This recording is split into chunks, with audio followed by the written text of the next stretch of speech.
गंगा घाटावर असलेल्या कपालेश्वर महादेव मंदिरात देवदिवाळीनिमित्त गुरुवारी मध्यरात्री ढोल ताशांच्या गजरात हरिहर भेटीचा सोहळा भक्तिमय वातावरणात व उत्साहात रंगला। गुरुवारी रात्री शिवभक्तांनी हरिहर भेट सोहळ्याला हजेरी लावली।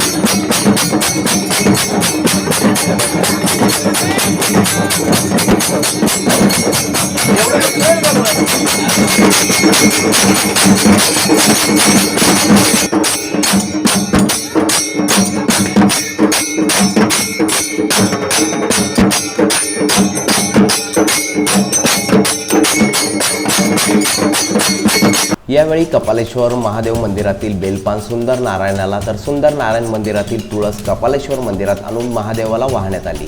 हरिहर भेट सोहळा झाल्यानंतर भाविकांनी फटाक्यांची आतिषबाजी करत आनंदोत्सव साजरा केला। या हरिहर भेट सोहळ्याला भाविक मोठ्या संख्येने उपस्थित होते। जितेंद्र इंगळे, मी नाशिककर न्यूज, नाशिक।